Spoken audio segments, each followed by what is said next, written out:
Unit 7. Changes. Recording 1. Part 1. Now, have you ever daydreamed about changing your life forever? About giving up your job and setting off for a distant country where you can find love and happiness? Well, Jessica Fox did just that, and she's on the line now to tell us about her journey. Jessica, welcome to the programme. Oh, thank you for having me. It's a pleasure to be here. Now, you started your journey in Los Angeles. Tell me about your life there. What was your job? What sort of lifestyle did you have? I was consulting for NASA, and I was doing what I loved. I was living in a city that I adored, and I had an extraordinary network of friends. I can only describe it as like an abstract taste that I was missing. And so it was about a year, I began daydreaming of something quite different. And did you have an actual vision of what the change might be? I would often sit down in my studio and just dream of different things, and usually they turned into the screenplays I was writing. And this dream kept on coming back of working in a used bookshop by the sea. And working in a used bookshop by the sea? In Scotland, yes. In Scotland, right. Had you ever had any connection with used bookshops or Scotland before? None. Absolutely none. Part 2.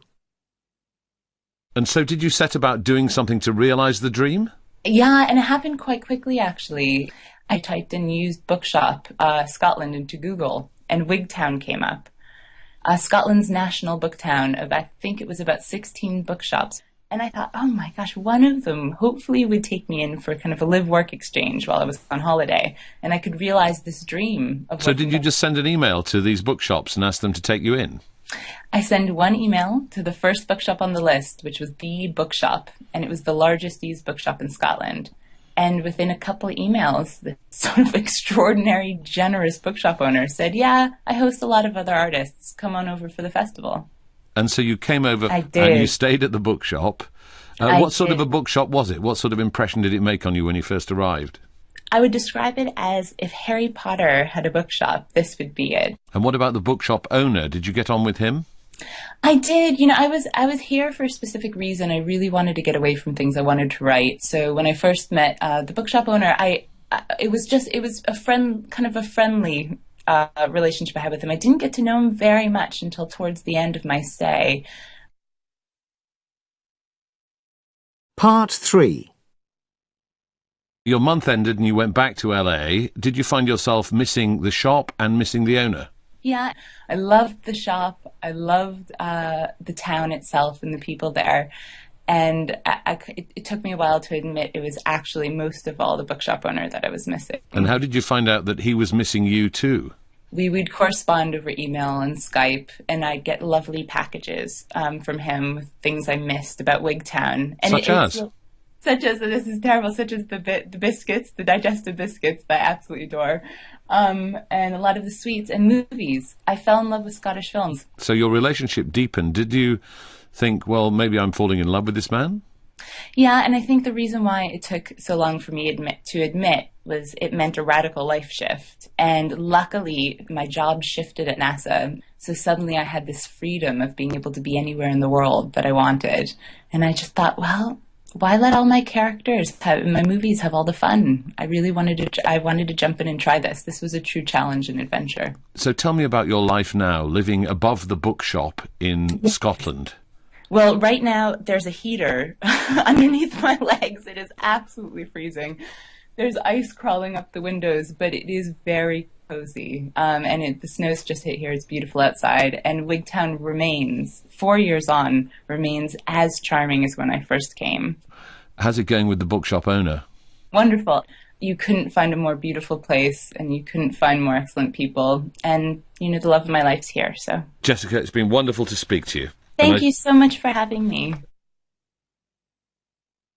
Unit 7, Recording 2. 1. When I was a child, I used to cycle to school. 2. My brother always used to listen to heavy metal music. 3. My family used to live in a different city. 4. I used to stay up all night dancing. Now I get tired at 10 p.m. 5. We didn't used to have any pets. 6. We used to go skiing in the holidays. Unit 7, Recording 3. 1. Used to. I used to cycle to school. When I was a child, I used to cycle to school.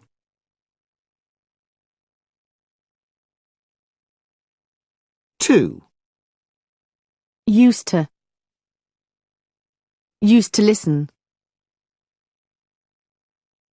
My brother always used to listen to heavy metal music.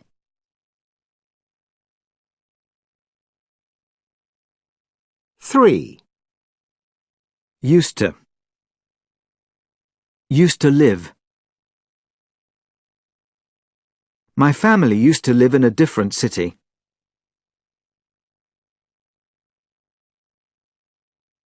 4. Used to. Used to stay up. I used to stay up all night dancing.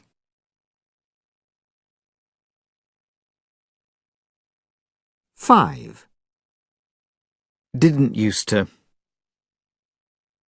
Didn't used to have any pets. We didn't used to have any pets.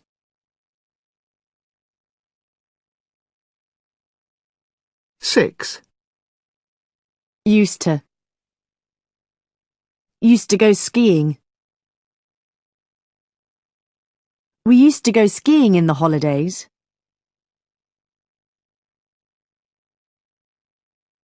Unit 7, Recording 4. 1. I'm doing an English course to improve my speaking. 2. I'll do many jobs in the future because I like to try different things. 3.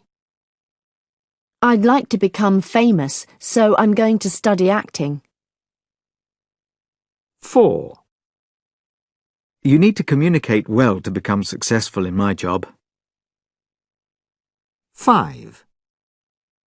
I'd like to make a film about my life because I've had many great experiences. 6. I'd love to spend time abroad to experience another culture. 7. I'm going to take an exam, so I have to study a lot. 8. It's difficult to be an imposter because you can never relax. Unit 7, Recording 5. Conversation 1. Excuse me, where do I register for my course? Do you know where the main reception is? Sorry? The main reception? Oh, yes. The registration desk is there. Thank you so much. Conversation 2. Excuse me, where's the study centre? It's next to the cafeteria. The cafeteria? Oh, where's that? Follow me. I'll take you there. Thank you, that's very kind. Conversation 3. Where can I use the internet? You can use the computers in the library or in the study centre. Do I have to pay? No. So it's free for students? Yes, that's right.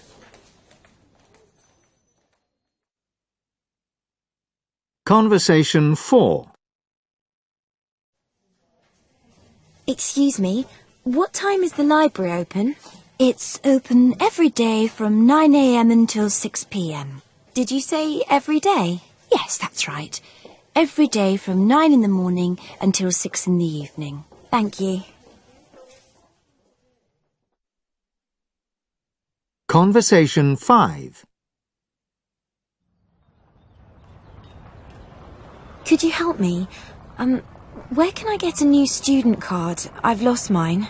OK, if you go to the main reception, you can get a new one. Thank you.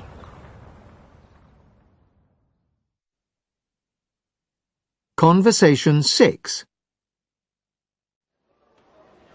Excuse me, can you help me find my classroom? Sure, what number is it? 301. Okay, you need to go up to the 3rd floor, and it's on the right. Conversation 7. Where can I buy a notebook? There's a stationery shop downstairs. Sorry? There's a stationery shop downstairs. Thank you so much. Conversation 8. Can you help me? Yes, maybe. I need to find out about my accommodation. Can you tell me where to go? Accommodation? I think you have to go to the welfare office over there, next to the bookshop. Thank you.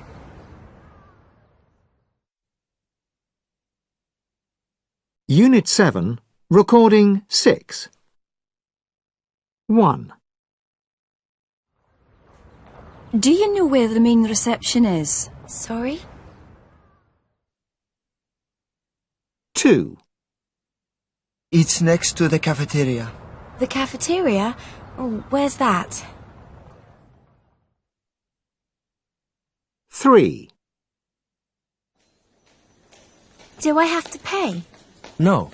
So it's free for students. 4. It's open every day from 9 a.m. until 6 p.m. Did you say every day? 5. I need to find out about my accommodation. Can you tell me where to go? Accommodation? I think you have to go to the welfare office.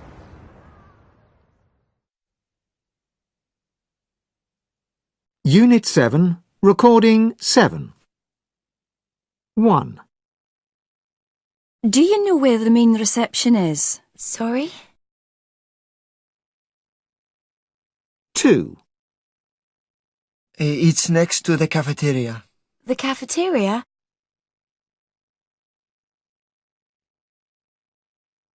Where's that?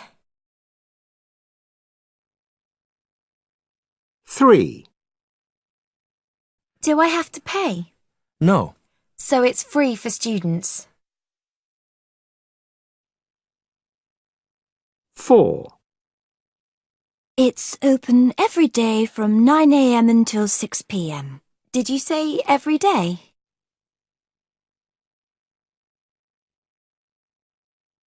5. I need to find out about my accommodation. Can you tell me where to go? Accommodation?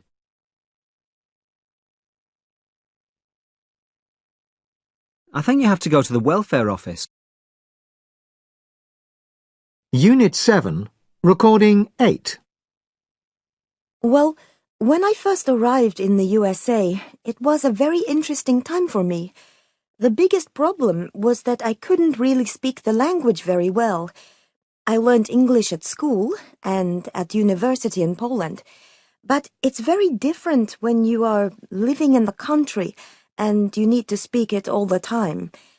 I felt very nervous when I had to speak to American people, like in the shops or when you meet friends, and I couldn't understand what people were saying to me.